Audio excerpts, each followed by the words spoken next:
Guys, ఈ ఫోటోలో ఉన్న పెద్దావిడ ఎంతో అమాయకంగా కనిపిస్తుంది గానీ 60 ఏళ్ల ఈమె తన భర్తను పెద్ద మాస్టర్ ప్లాన్ వేసి ఈ భూమి మీద లేకుండా చేసింది. ఇక్కడ ఇంకో ట్విస్ట్ ఏంటంటే ఈమె నార్మల్ పర్సన్ కాదు. ఒక కాలేజ్ లో కెమిస్ట్రీ లెక్చరర్ గా పనిచేసి రిటైర్ అయిన ఒక సీనియర్ సిటిజన్. సినిమాలలో చూపించినట్టు తన కేసును కోర్టులో తనే లాజిక్ పాయింట్స్ తో వాదించుకున్నారు కూడా. అంత పెద్దావిడ రిటైర్మెంట్ అయ్యి హ్యాపీగా లైఫ్ ని లీడ్ చేయాలి అని అనుకోకుండా తన భర్తను చంపేంత ఘోరమైన సిచ్యువేషన్ ఆమెకు ఏమొచ్చింది, అసలు ఏం జరిగిందో ఇప్పుడు చూద్దాం. మధ్యప్రదేశ్ లోని ఛత్రాపూర్ కు చెందిన ఈమె పేరు మమతా పటక్. ఒక రిటైర్డ్ కెమిస్ట్రీ లెక్చరర్. ఈవిడ అంటే కాలేజ్ లో అందరికి చాలా రెస్పెక్ట్ ఉండేది. స్టూడెంట్స్ కి బాగా టీచింగ్ చేస్తారని, ఎగ్జామ్స్ లో టఫ్ క్వశ్చన్ ఇస్తారని స్ట్రిక్ట్ లెక్చరర్ అనే పేరు కూడా ఉంది. కానీ ఈ కామ్ టీచర్, స్ట్రిక్ట్ లెక్చరర్ ఒక డే తన భర్తని ఈ భూమి మీద లేకుండా చేస్తుందని ఎవరు కలలో కూడా అనుకుని ఉండరు. తన హస్బెండ్ పేరు డాక్టర్ నీరజ్ పాఠక్. అతను ఒక డాక్టర్. ఆ ఫ్యామిలీకి సొసైటీలో డీసెంట్ రెప్యుటేషన్ కూడా ఉంది.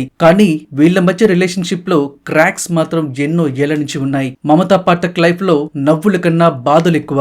ఒక 20 years నుంచి తను నీరజ్ పాఠక్ గారు చేస్తున్న మెంటల్ టార్చర్ వలన చాలా ఇబ్బందికి గురవుతున్నారు. నైబర్స్ ఏం చెప్తున్నారంటే డాక్టర్ నీరజ్ పాఠక్ గారి బిహేవియర్ సరిగ్గా ఉండేది కాదంట. మమతా గారిని అందరి ముందు ఇన్సల్ట్ చేయడం, డామినేట్ చేయడం, అనుమానించడం వంటి రొటీన్ గా చేస్తూ ఉంటారంట. కానీ మమత ఎప్పుడు సైలెన్స్ మెయింటైన్ చేసేదంట. కానీ ఆ సైలెన్సే ఈ వైలెన్స్ చేయడానికి కారణమయ్యింది. ఏప్రిల్ 29, 2021న మమత తన క్రూరమైన ప్లాన్ ని ఎగ్జిక్యూట్ చేయాలని ఫిక్స్ అయ్యారు. తన టీచింగ్ ఫీల్డ్ ద్వారా సంపాదించిన సైంటిఫిక్ నాలెడ్జ్ ని కంప్లీట్ గా వాడుకుంది. నీరజ్ కి ఒక స్లీపింగ్ పిల్ ఇచ్చింది. ఆ పిల్ నార్మల్ పిల్ కాదు, స్లీపింగ్ పిల్ ప్లస్ స్లో పాయిజన్ కలిసినది. తన నాలెడ్జ్ తో ఈ సెడేటివ్ పిల్ ని మిక్స్ చేసి తన హస్బెండ్ కి ఇచ్చింది. మమతకి పర్ఫెక్ట్ ఐడియా ఉంది. అదేంటంటే ఈ సెడేటివ్ పిల్ యొక్క ట్రేసెస్ 48 గంటల తర్వాత పోస్ట్ మార్టం లో డిటెక్ట్ చేయడం కష్టం, సో తప్పించుకోవచ్చు అని అనుకుంది. నీరజ్ టాబ్లెట్ వేసుకుని స్లీప్ లోకి వెళ్లిపోయిన తర్వాత తన ఇంట్లో ఉన్న కరెంట్ ఎక్స్టెన్షన్ కార్డ్ తీసుకుని నీరజ్ కి ఎలక్ట్రిక్ షాక్ ఇచ్చింది. ఒక్కసారి కాదు, కంటిన్యూస్ గా రిపీటెడ్ గా షాక్ ఇస్తూనే ఉంది. అతని ఊపిరి పోయేదాకా ఇచ్చింది. అయితే తన తెలివితేటలకు ఇంకోసారి పని చెప్పి ఇంకో పని చేసింది. ఈ ఎలక్ట్రిక్ షాక్ ఇచ్చేటప్పుడు ఇంటి యొక్క power supply main circuit breaker trip అయ్యే ఛాన్స్ ఉంది. కాబట్టి మమత ఆల్రెడీ ఎంసీబీని డిసేబుల్ చేసింది. కరెంట్ బ్రేక్ అవ్వకుండా చేసింది. ఎంత టెక్నికల్ గా ప్లాన్ చేసి ఇలాంటి క్రైమ్స్ చేసినా వాళ్ళు బయటపడకుండా ఉండలేరు కదా. షాక్ ఇచ్చిన తర్వాత ఆమె 2 రోజులు వెయిట్ చేసింది. డెడ్ బాడీని అలాగే ఉంచింది. స్మెల్ వస్తుంది, బాడీ స్టేట్ కూడా మారుతుంది. బట్ ఆమె అలానే కామ్ గా ఉంది. 2 days తర్వాత పోలీస్ కి కాల్ చేసింది.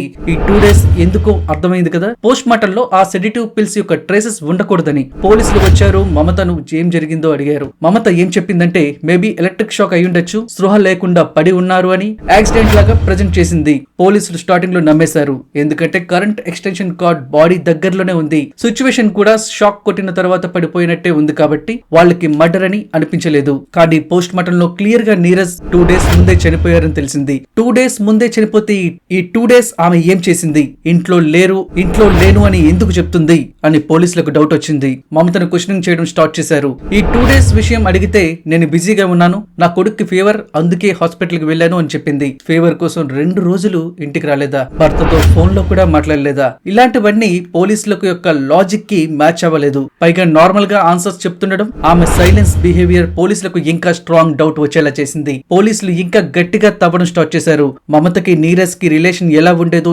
ఎంక్వైరీ చేస్తే అప్పుడు వీళ్ళ మధ్య ఉన్న డిస్టర్బెన్స్ బయటకు వచ్చాయి. రిలేటివ్స్ చెప్పిందని బట్టి మమతకి నీరజ్ ఎన్నో ఏళ్లగా మెంటల్ టార్చర్ చేసేవాడంట.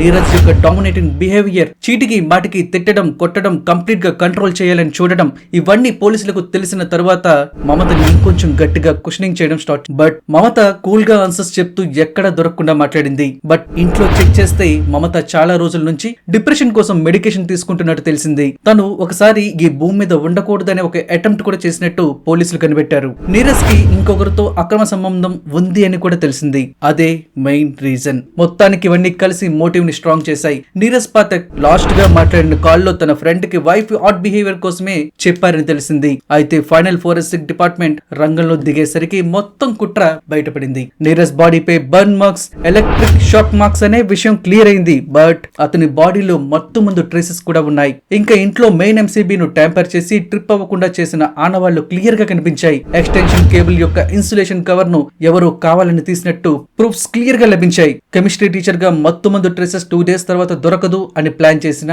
ఫోరెన్సిక్ వాళ్ళు పోలీసులు రివర్స్ ఇంజనీరింగ్ చేసి ఎలా జరిగి ఉండొచ్చు అని రీక్రియేట్ చేస్తున్న టైంలో ఎవరో కావాలనే చేసినట్టు క్లియర్ గా తెలిసిపోయింది. క్రైమ్ కి నాలెడ్జ్ ని యూజ్ చేసి ప్లాన్ చేసిన మమతను సైన్సే పట్టించింది. ఫోరెన్సిక్ వాళ్ళు, టాక్సికాలజీ వాళ్ళు, ఎలక్ట్రిక్ ఎక్స్పర్ట్స్ క్లియర్ గా తేల్చేశారు ఏంటంటే ఇది ఇంటెన్షన్ గా చేసిన పక్కా ప్లాన్ ని తేల్చారు. నైబర్స్, రిలేటివ్స్ కూడా మమత పైన డౌట్ చెప్పడంతో పోలీసులు మమతా పాఠక్ ను రిమాండ్ లోకి తీసుకున్నారు. ఇంకా కేసు కోర్టుకు చేరిన తర్వాత మమత తన తరపున వాదించడానికి అడ్వకేట్ ని తీసుకోలేదు. కోర్టులో తన కేసును ఆమె హ్యాండిల్ చేసింది. తనకు వ్యతిరేకంగా ఉన్న ప్రతి దానిని క్వశ్చనింగ్ చేసింది. విట్నెస్ లను క్రాస్ ఎగ్జామినేషన్ చేసింది. Medical terms, chemistry terms use చేసింది. ఫోరెన్సిక్ రిపోర్ట్స్ ని డౌట్ లో పెట్టింది. ఆమె ఏం చెప్పిందంటే ఎంసీబీ సేఫ్ గా ఉంది, మేబీ ఓల్డ్ వైరింగ్ వల్ల షార్ట్ సర్క్యూట్ అయి ఉండొచ్చు, అందుకే షాక్ కొట్టినా ట్రిప్ అవ్వలేదు అని వాదించింది. తన థియరీని ప్రూవ్ చేయడానికి లాజిక్ వాడింది. సోషల్ మీడియాలో మమత ఆర్గ్యుమెంట్స్ చాలా వైరల్ అయ్యాయి. ఆ వీడియోస్ చూసిన చాలా మందికి సింపతి వచ్చేసింది. కానీ మధ్యప్రదేశ్ కోర్టు మాత్రం ప్రూఫ్స్ తో డిసైడ్ చేసింది. జడ్జెస్ ఫోరెన్సిక్ రిపోర్ట్స్ కరెక్ట్ అని నమ్మారు.